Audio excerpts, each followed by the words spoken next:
State is trying to help its students out by providing other sources of funding when they may be tight on cash or in need of extra accommodations. Crowdfunding at State has allowed students to raise extra money for trips, tools, and materials when the money is not available. Angela Stewart reports on how it works. Sometimes it takes a village to get students through a semester financially.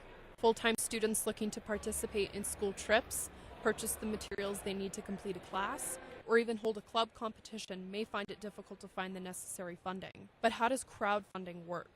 The process by which you're funding a specific project by a number of donors. So that might be you're getting a group together to fund a specific campaign or fund or project. Some of the more familiar sites might be Indiegogo or GoFundMe. Those are all crowdfunding sites. Crowdfunding supports the student body by allowing them to participate in trips or events without paying out of their own pocket. The students' role within the program is to provide the funding committee with the proper campaign materials, sending emails, and take on the responsibility to finance the candidate. It's not easy to dislike free money, and students at State believe crowdfunding is a good thing. It just gives people that wouldn't normally have the access to funds, and it gives them an avenue to gain funds that they wouldn't normally be able to. I think it's a really good thing to have because it's money, because there's no money. No crowdfunding at State would be possible without the alumni and development team. All of the money comes through the Alumni Development Department. We process the gifts. So we ensure that the money is being used as how the donors were informed the money is going to be used. Thanks to State's crowdfunding campaign, students won't have to crack open their piggy banks anymore when they're strapped for cash. For State Newsfile, I'm Angela Stewart. Jury selection for the Douglas Garland triple murder trial has proven to be quite difficult. State Newsfile's Kendall Robertson has more on that story. Kendall, what can you tell us about the jury selection? Well, 3 days have been set aside to interview more than 450 people, and it's been difficult finding a parent to sit on the panel with an unbiased perspective on the case. Lawyers will have a panel of 16 jurors instead of the normal 12 to avoid one or more members from possibly dropping out due to the type of trial this is. Kendall, what has the family of the victims had to say about the trial? Well, the family has spoken out saying the pain has not lessened during the 2 years since losing Nathan, Alvin, and Kathy. The family continued to say the next 5 weeks will be extremely difficult, and they're grateful for the overwhelming support from the people of Calgary and others across the country.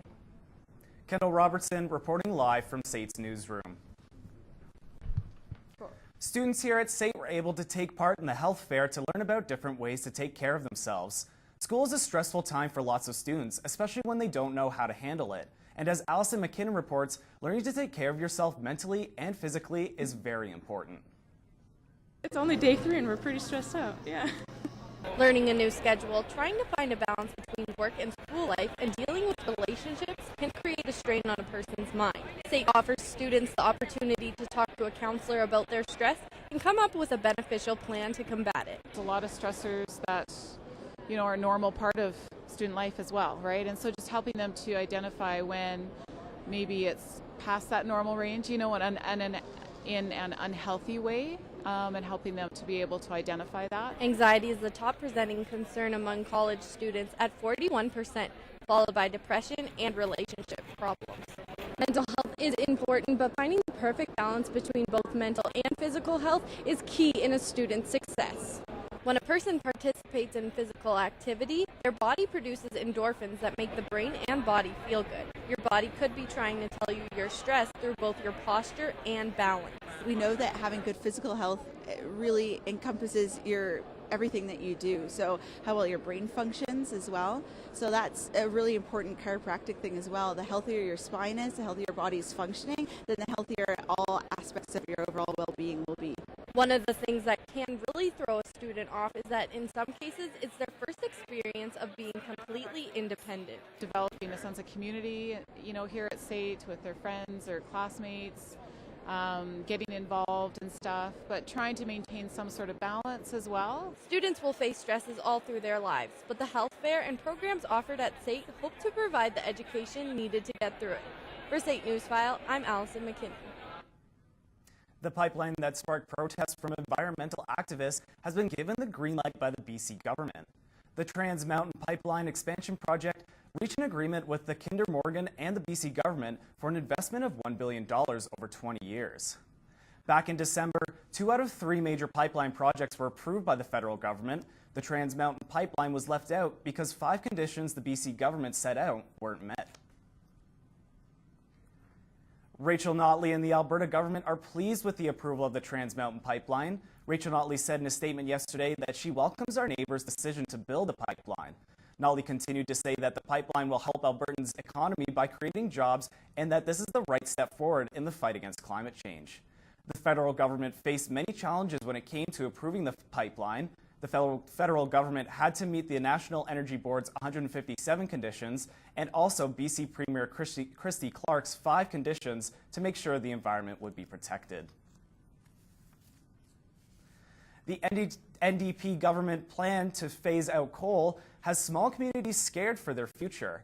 Hanna, Alberta has a large thermal coal plant, and people are worried that the plan to shut down coal by 2030 will have a huge impact on their town.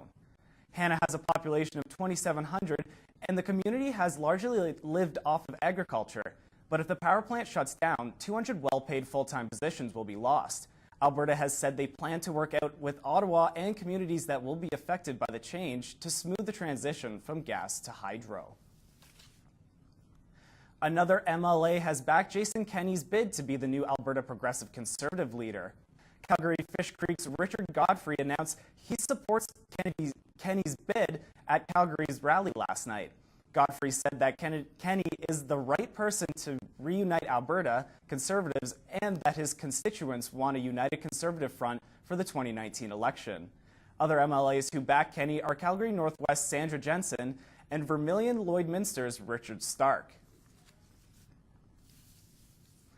Vehicle thefts are on the rise in Calgary, and officers are releasing footage of incidents to show the public how dangerous these situations can be. In 2016, there were reported to be over 4,000 car thefts in the city. This number is up 51% from the 5-year average. Just yesterday, 14 vehicles were stolen because they were left with keys running inside them. Footage includes a vehicle just missing a pedestrian on the sidewalk, 2 carjackings, and vehicles being driven at high rates of speed.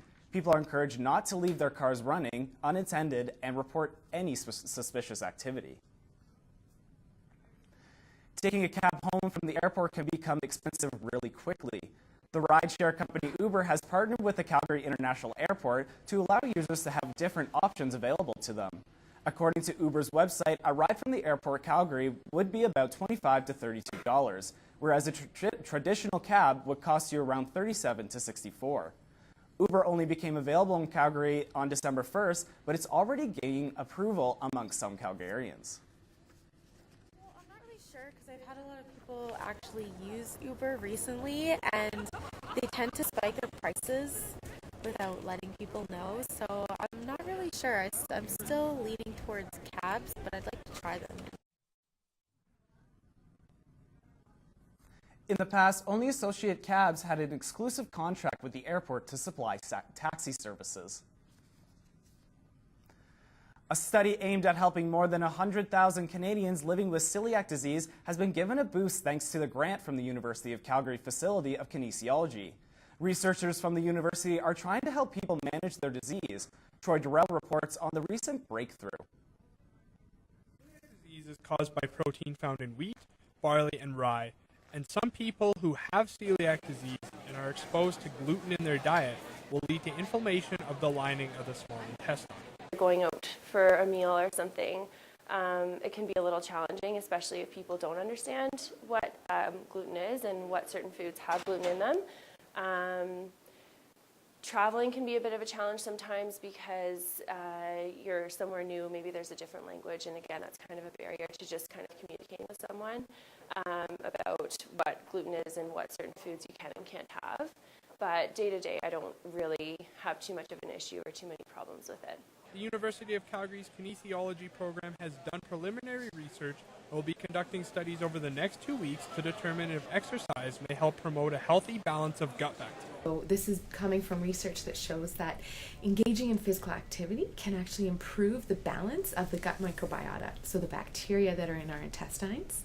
And we also know that exercise can help with feelings of quality of life, as well as things like fatigue, which are both things that people with celiac disease struggle with. The study is referred to as MOVE-C, and it will receive $50,000 to conduct research into ways the condition can be managed beyond a gluten-free diet.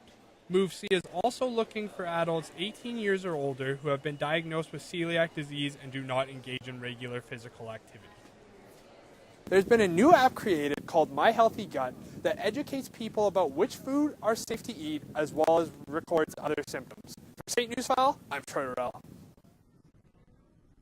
Though the weather is expected to warm up this week, winter isn't over yet. If you're looking to save some money, make sure your sidewalks are clear. Homeowners and renters in Calgary will receive a notice from the city if your sidewalk isn't cleared of snow within 24 hours of snowfall. City crews will then come to clear your sidewalk after 24 hours of notice.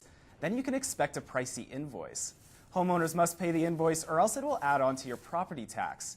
City bylaw officers have been especially busy this winter.